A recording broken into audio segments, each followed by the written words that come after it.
no. Could it be that the curse of Inferno is making you lose your awesome? I can lose my awesome? Welcome to our episode of Barman Saturdays, and this week I also decided to take a look at Scooby-Doo and WWE, Curse of the Speed Demon.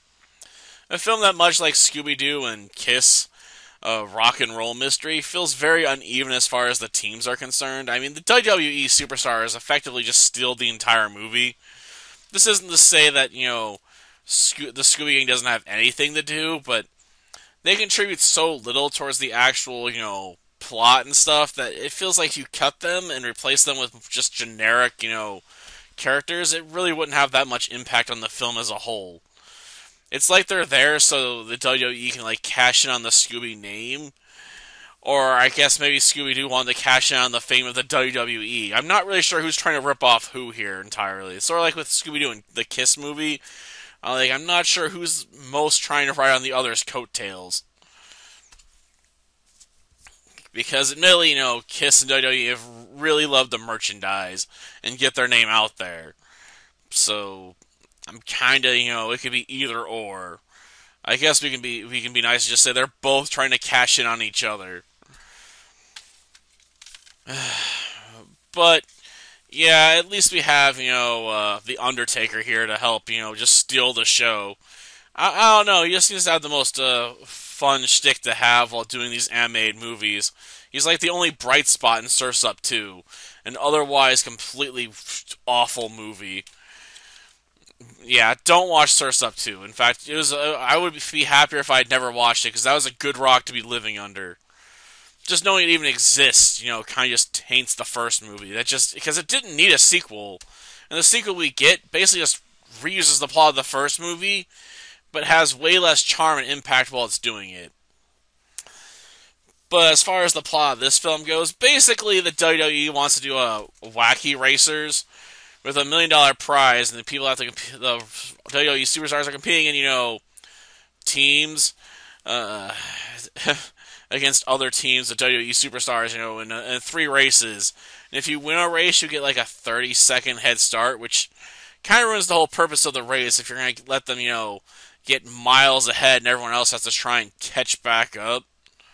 Just seems bizarre to me, seriously, who thought of that rule and thought it was a good idea?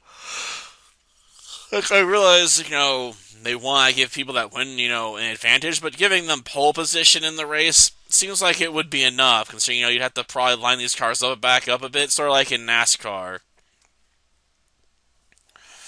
But, yeah, basically we have extreme racing, with giant jumps, one which requires a parachute to do safely, because your shocks aren't going to be able to handle it, because you're basically jumping off the side of a mountain back towards the road again.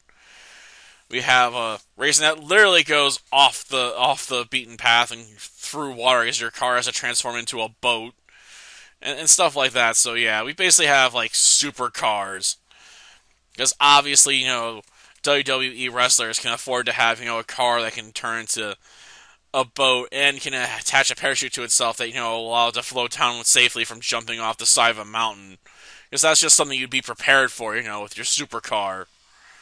I'm surprised they just didn't have them fly, to be honest. But, yeah, the racing really dominates this film, as well as the wrestling. There's more than a few fights where we get to see wrestlers fighting the speed demon, as it were, on top of moving cars, no less. You think they would have to worry about being pulled off just because of wind resistance and the vehicle, accelerating underneath them, but no, they're fine because they have magnetic boots that they can use to attach themselves to, the outside of the vehicles. So they're basically fighting on top of monster trucks, with their wrestling moves. And of course we get the big finishing fight, as well, before they unmask the Speed Demon, the real who is behind everything. And amongst all that stuff, we have Fred, help the Undertaker get 2 different vehicles by modifying existing ones, because his vehicle and his partner get injured, well, the car gets destroyed, his partner gets injured, very early on in the film. So that's how he ends up with Shaggy and Scooby as partners for the rest of the races. But yeah, it's it's a somewhat fun ride, much like Scooby-Doo and Kiss, but at the same time, you know, if you're really a big fan of the Scooby Gang, this is kind of disappointing just because they get so little to do. And if you're not a big fan of WWE, which I don't really watch, so I don't really care for like any of them. Like I said, the only thing I like about the film is the Undertaker, because I find his shtick rather funny. But yeah, this is definitely not one I'd want to watch again. I mean, it's good for maybe the first time viewer. You know, if it sounds somewhat interesting to you, if you want to watch, you know, like effectively pod racing again.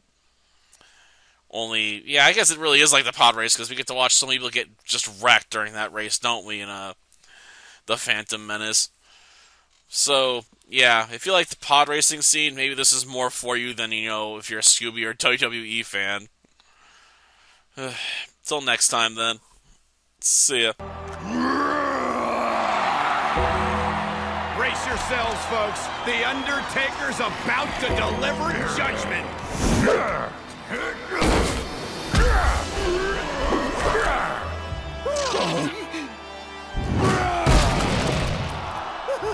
That was the last ride! It's over.